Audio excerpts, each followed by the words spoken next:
Von Carlo Gesualdo, Prince of Venosa, is one of the most notable composers in the late Renaissance era. While most of his early childhood and training as a composer is unheard of, there are some accounts reflecting on his character and how it highlights his obsessive behavior towards music, which his personality is known to correspond in his works. In 1593, there's a note by Emilio de Cavalieri, who he met while he was in his trip through Rome, and it states, "The Prince of Venosa would like to do nothing but sing and play music. Today forced me to visit him and kept me for 7 hours. After this, I believe I shall hear no music for 2 months." Aside from the commentary, there's another aspect that reflects his character and influences his compositions, including the famous murder of both Donna Maria d'Avalos, Gesualdo's first cousin, who was also his first wife, and the Duke of Andria Fabrizio Carafara, both caught in an affair, resulted from Gesualdo's suspicions leading to both of their deaths. This remarkable event not only plays a role in his character and his attitude of his madrigals, but the recollection of his compositions might have not happened if it weren't for these events of the murders, which ultimately gave Gesualdo the title of a musician and murderer. Moro, Lasso, a mio duolo, part of a collection of Gesualdo's chromatic and unusual madrigals, is one of the most popular examples for not only juxtaposition and confusing voice leading that still confuse modern theorists even today, but also an example of a musician with homicidal tendencies. Here's the English translation to Moro Lasso. Already the first stanza of the text is being represented by chromaticism completely different than what 16th century musicians would have practiced. Despite the unexpected modality where the first stanza happens, Moro Lasso does have a centered tonality. It is actually the third of the Gregorian modes, which starts on the pitch E. And it's not really shown until the soprano voice and the fifth voice enter with the text "E que me por da vida," which also at the time shifts to a fast moving phrase of polyphony and imitation. One important thing to point out is Gesualdo's use of the word death, representing a feeling of both ecstasy and pain. The text Morde, at the end of the madrigal, one of many examples, is distributed among the five voices to create yet more points of imitation, which the points of imitation might have been taken by Palestrina's methods of voice leading back in the day. The last chord of the song ends on, in modern day, A major, or a major chord. It is common to know that it is common now to interpret this as maybe a happy ending because of the major quality given. However, in 16th century, musicians did not associate major with happy and minor with sad, but rather set a major interval as harsh or cruel, and a minor interval as soft. The term harsh could be appropriately represented in his style of ending on a major chord. As of today, there are no manuscripts or first prints that have survived out of the Castle of Naples. Because of Carlo's intentions of writing music for himself and a few of his peers in the castle, and was not really intended for the public at first, until 1611 when Giovanni Carlino printed his madrigals. And in fact, most of them were buried in his castle until the 19th century when they were finally recollected. The first known edition we know of, though, is a print that was found in 13. The first edition that we know is a print found in 1613 in Genoa, a copy of the 1611 print that did not survive, but was published by the printer Giuseppe Pavoni. Originally found on IMSLP, I found a library seal on the title page, which turns out to be a seal for the International Museum and Library of Music in Bologna, Italy. Based on the interruptions of the staff lines, we can infer that the piece was printed using movable type. The letter C, shown in all parts except for the bass, is noted at the beginning of the piece. This is not to be confused with modern day common time, but was defined as tempus imperfectum, or imperfect time, also imperfect relation. A notable thing about the madrigal book itself is that it's in score form, which was uncommon to have that for all parts together. However, it was said that Gesualdo intentionally did this for the sake of showing off his works to other madrigalists and putting all parts adjacent to each other to show the correlation of how the parts move. The piece also has lines separating their brevs, but should also be disregarded as modern day bar lines, for most of the fast and imitative parts separates the meter to divide one brev per line, but prior to the opening there are three brevs in one measure, as we would say today, a measure. From this, we can conclude that the bar lines are not for the purpose of establishing music, but for the purpose of the singers to avoid getting lost in the music.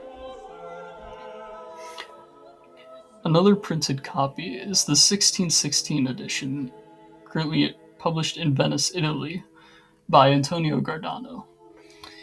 It is currently located in the National Library of France, which was founded by Charles V in 1368.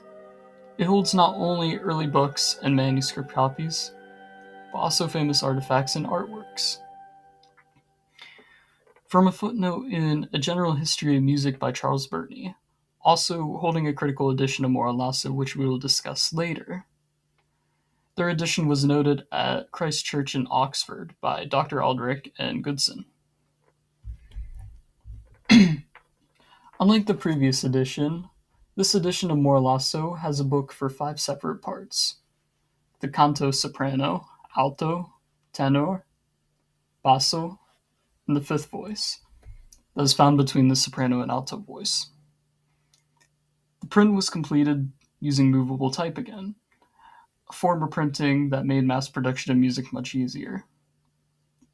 For each voice, a woodcut of the beginning letter of the text M is shown with what appears to be a phoenix spreading its wings behind it. This ornament, being one of the only embellishments to the print, was commonly used as a symbol of rebirth and resurrection, which is important to Christian symbolism. Unlike Giuseppe's 1613 edition, acoustas are added in each staff line to show the performer what note to sing when the next line comes. At the beginning of the bass part, the F clef is shown, while in the 5th voice, alto, tenor parts, a C clef is labeled. For the soprano part, a G clef is labeled. Like Giuseppe's edition, mensural notation is used, with an incomplete circle at the beginning of the piece used to show imperfect time and imperfect relation. Another key difference from this edition and the 1613 print is the removal of the lines separating certain passages. As mentioned before, it is incorrect to treat them as bar lines, and it was most likely used for organization for the performer. Our 3rd edition actually comes from the book we mentioned earlier, A General History of Music by Charles Burney, and is used as an example of works from Neapolitan composers. This comes from, as mentioned before, the 1616 edition in Venice. This book is the 2nd edition of the 3rd volume of Burney's complete collection, published in 1789. The Bavarian State Library in Germany currently holds a copy of this book. Unlike the past 2 editions, this example does use bar lines for the sake of creating a sense of meter. Unlike how time meter was distinguished by perfect and imperfect time, with perfect or imperfect relations, the C represented at the beginning of the first bar would tell common time. Because of the use of brevs was almost fully abandoned by the late 18th century, the notation system is derived from what is modern-day notation. We noticed that half notes in the middle staff line or above have seemed notated backwards, which is most likely a stylistic choice made by Burney. As for clef notation, the soprano voice and bass voice use a modern-day treble and bass clef. However, the C clef and the remaining 3 voices still use an early style of notation for that clef. The fifth voice has now been assigned as a second soprano voice. There is a style change in the way accidentals or 16th century musica ficta are notated, as this edition uses modern day sharps, flats, and naturals. Ultimately, this print of Moro Lasso was not only brought up as an example for Gesualdo's chromatic and unexpected voice lead, but it also shows many key differences in notation style compared to the mensural style used in earlier prints during the late Renaissance. Our last edition is by this publishing company with their founder Pierre Golan. It's found on the International Music Score Library Project, or IMSLP, which holds even the previous editions of Moro Lasso mentioned, as well as a million other scores and manuscripts. This edition was also copied from the 1616 print in Venice. The text, which is in French, is the text itself with the madrigal and is labeled as the header before the piece is shown. As far as notation goes, everything is notated as Western performers today would read it. The use of the C clef was taken away and replaced by treble clefs. Compared to the 789 edition by Burney, the composition is in cut time instead of common time. It still keeps its provenance of how the meter is divided by imperfect time and imperfect relation. Other ornaments like measure numbers, modernized notation for rests, and clear indications of repeats are given in this edition.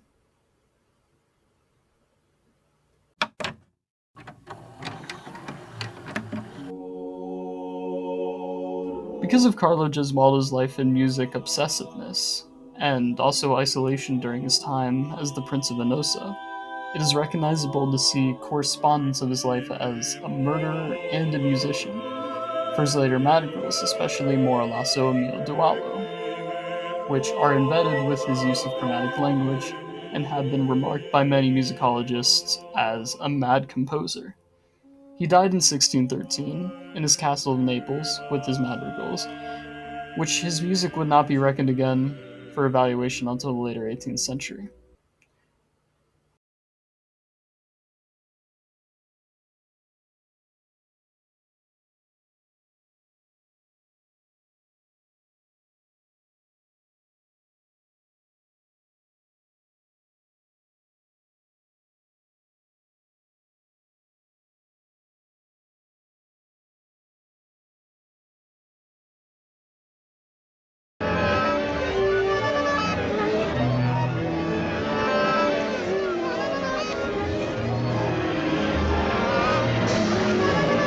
Well, the children would rain and laughter shoot. Everyone in the view that as time went by, they'd get a little bit older and a little bit